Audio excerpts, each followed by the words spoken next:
दिवाळी म्हटलं की फराळ आला आणि फराळ म्हटलं की सगळ्यात पहिल्यांदा आपल्याला आठवते ती म्हणजे चकली आणि शंकरपाळी. तर आज आपण इथे अगदी बिस्किटांपेक्षाही खुसखुशीत शंकरपाळी कशी बनवायची ते बघणार आहोत. या शंकरपाळीला बघा किती लेअर सुटलेले आहेत. अगदी मस्त खुसखुशीत ही शंकरपाळी झालेली आहे आणि अजिबात तेलकटसुद्धा झाली नाही. आणि हो, महत्त्वाचं म्हणजे ही शंकरपाळी बनवताना मी जरासुद्धा तुपाचं मोहन वापरलं नाही, तरीसुद्धा ही इतकी खुसखुशीत आणि भरपूर पदर सुटलेली झालेली आहे. दिवाळी म्हटलं की खूप सारा फराळ आला आणि फराळ म्हटलं की भरपूर भांड्यांचा पसारा तर आलाच. पण ही रेसिपी करताना अजिबात जास्त भांड्याचा पसारा होणार नाही. ते कसं काय ते तुम्ही पुढे व्हिडिओत बघालच. नमस्कार, मी स्वाती तुमचं आपल्या टेस्टी किचनमध्ये खूप खूप मनापासून स्वागत करते. चला तर वेळ न घालवता ही खुसखुशीत शंकरपाळी बनवायला सुरुवात करूया. तर इथे मी एक कढई घेतलेली आहे. कढई का घेतली आहे हे तुम्हाला पुढे समजेलच. आता या कढईत आपण पाऊण वाटी साखर घालून घेऊ. अशी वाटी किंवा घरातील कोणतंही एखादं भांडं सेट करा आणि त्याने सर्व साहित्य मोजून घ्या, म्हणजे शंकरपाळी अजिबात बिघडणार नाही. जर तुमच्याकडे मेजरिंग कप असेल तर मेजरिंग कपने साहित्य मोजून घेतला तरीही चालेल. आता सेम वाटीनेच आपण यामध्ये पाऊण वाटी पाणी घालून घेऊ. सोबतच यामध्ये सेम वाटीने पाऊण वाटी तेल घालून घेऊ. तेलाऐवजी इथे तुम्ही तूप वापरू शकता, पण तूप घेताना तूप वितळून घेऊन मग सेम वाटीने एवढंच मोजून घ्या. तुम्ही जर व्यावसायिक असाल तर तुम्हाला तेल थोडं परवडू शकेल, पण जर तुम्हाला तेल वापरायचंच नाही तर सेम क्वांटिटीमध्ये वितळलेलं तूप घेऊ शकता. तेलाचं तुपाचं प्रमाण चुकलं की शंकरपाळी बिघडते, म्हणजे एकतर ती कडकडीत होते किंवा तेलात विरघळते. पण इथे मी हे जे प्रमाण सांगितलेलं आहे ते अगदी योग्य आहे. आता ही कढई आपण गॅसवरती ठेवून गॅस चालू करून मंद आचेवरती हे मिश्रण सतत हलवत राहायचं आहे. आपल्याला या ठिकाणी यातील फक्त साखर विरघळायची वाट बघायची आहे. या मिश्रणाला उकळी वगैरे काढायची नाही, तर फक्त यातील साखर विरघळून घ्यायची आहे. तर बघा, काही वेळातच साखर विरघळलेली आहे. मिश्रण कोमट झालेलं आहे. आता गॅस बंद करायचा आहे आणि हे मिश्रण एकदम थंड करून घ्यायचं आहे. तर बघा, काही वेळाने हे मिश्रण पूर्णपणे थंड झालेलं आहे. अजिबात गरम किंवा कोमटसुद्धा हे मिश्रण नाही, पूर्णपणे थंड झालेलं आहे.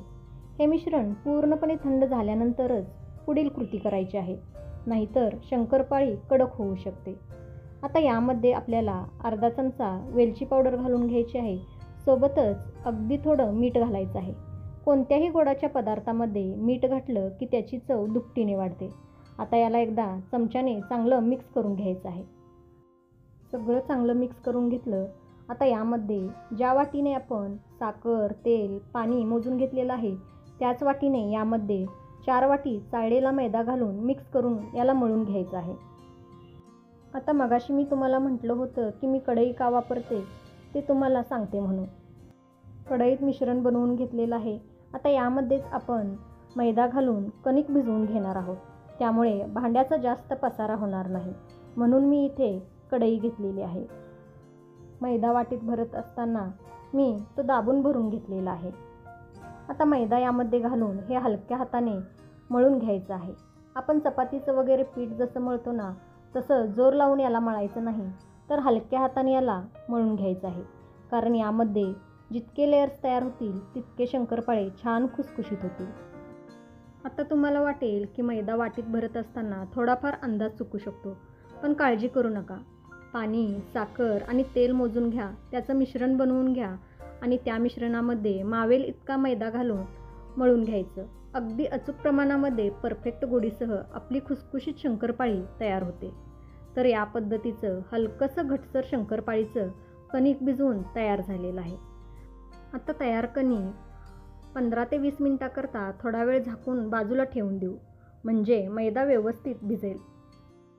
तर बघा, 15 ते 20 मिनिटांनी कणिक छान भिजलं गेलेलं आहे. आता लगेचच याचे शंकरपाळे बनवायला घेऊ. तर बघा, शंकरपाळी बनवण्याची ही खूपच सोपी पद्धत आहे. तुम्हाला कोणत्याही पद्धतीचं अचूक प्रमाण लक्षात ठेवण्याची गरज नाही. फक्त घरातील एखादं भांडं सेट करायचं आहे आणि त्याच मापाने साखर, तेल आणि पाणी मोजून घ्यायचं आहे आणि या मिश्रणामध्ये जेवढं मावेल तितका मैदा घालून याला मळून घ्यायचं आहे. आता या कणकेचे चपातीच्या गोळ्यापेक्षा थोडे मोठे गोळे करून घ्यायचे आहेत. कणकेला एकसारखं करत बसायचं नाही, म्हणजे यामध्ये आहेत तसे लेयर्स राहतील. आता याला आपल्याला आपण चपाती लाटतो तसं लाटून घ्यायचं आहे. थोडं जाडसरच लाटून घ्यायचं आहे. आता या शंकरपाळ्यांना जास्त लेयर्स यावेत म्हणून जसं आपण चौकोनी पराठा फोल्ड करतो ना, त्या पद्धतीने याला फोल्ड करून घ्यायचं आहे. व्हिडिओमध्ये बघू शकता अशा पद्धतीने याला फोल्ड करून घ्यायचं आहे. आता याला हलक्या हाताने दाबून घ्यायचं आहे आणि पुन्हा एकदा याला चौकोनी किंवा गोल लाटून घ्यायचं आहे. आता याला खूप पातळ लाटायचं नाही, तर थोडं जाडसरच लाटून घ्यायचं आहे, म्हणजे यामध्ये भरपूर लेयर्स पडतील आणि आपली शंकरपाळी छान खुसखुशीत होईल. हे लाटत असताना इथे आपल्याला मैदा किंवा सुकं पीठ अजिबात लावावं लागत नाही, कारण हे अजिबात पोळपाटला चिटकत नाही. तर इथे बघा याला मी थोडं जाडसर असं लाटून घेतलेलं आहे.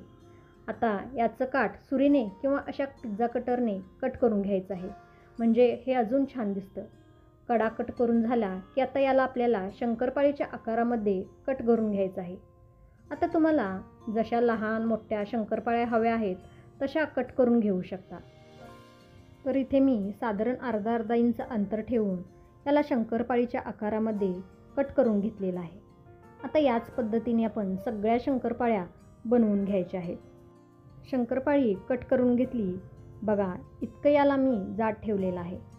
आत्ताच यामध्ये भरपूर लेयर्स दिसत आहेत.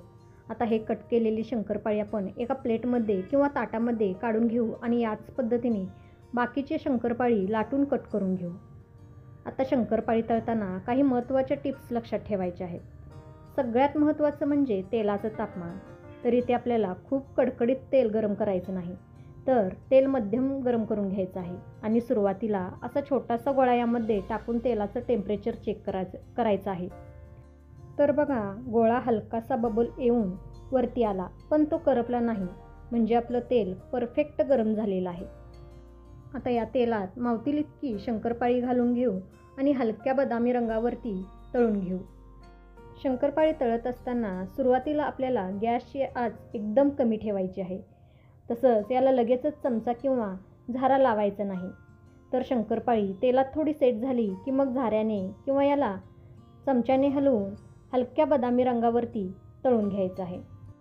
आता बघा जर शंकरपाळी तळताना तेल जर खूप कडकडीत गरम असेल तर शंकरपाळी वरून तर लगेचच तळल्या जातील, पण त्या आतून कच्च्या राहतील. तसंच त्यांना भरपूर लेयर्स पडणार नाहीत. आणि जर तेल खूपच कमी तापलेलं असेल तर शंकरपाळी खूप तेल पिऊ शकतात, तसंच त्या तेलात विरघळण्याची शक्यताही असते. त्यामुळे शंकरपाळी तळण्यासाठी तेल मध्यमच गरम असावं. तसंच शंकरपाळी तेलात सोडल्यानंतर सुरुवातीची 5 मिनिटे अगदी मंद आचेवरती शंकरपाळी तळून घ्यायची आहे, म्हणजे याची अशी एक आणि एक पदर सुटते.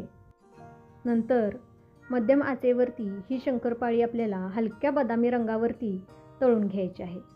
आता अजून एक गोष्ट, पहिली बॅच तळून झाल्यानंतर तेलाचं टेम्परेचर थोडं वाढलेलं असतं.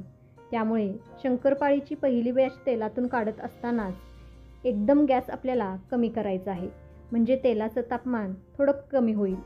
तेलाचं थोडं तापमान कमी झालं की मग पुढची बॅच आपल्याला तळायला घ्यायची आहे, म्हणजे आपली अगदी परफेक्ट शंकरपाळी तयार होईल. तर बघा इथे हलक्या बदामी रंगावरती शंकरपाळी तळली गेलेली आहे. आता ही शंकरपाळी आपण तेलातून काढून घेऊ. हलक्या बदामी रंगावरतीच आपल्याला शंकरपाळी काढून घ्यायची आहे, कारण तेलातून शंकरपाळी काढल्यानंतरही त्यांची कुकिंग प्रोसेस चालू असते. त्यामुळे थंड होईपर्यंत यांना परफेक्ट रंग येतो. आता याच पद्धतीने आपण सगळी शंकरपाळी तळून घेऊ. तर बघा इथे आपली मस्त परफेक्ट अशी शंकरपाळी तयार झालेली आहे. या शंकरपाळीला किती लेयर्स पडले आहेत तुम्ही बघू शकताय. अगदी परफेक्ट रंगावरती ही शंकरपाळी तळली गेलेली आहे आणि मेन म्हणजे अजिबात तेलकट झाली नाही.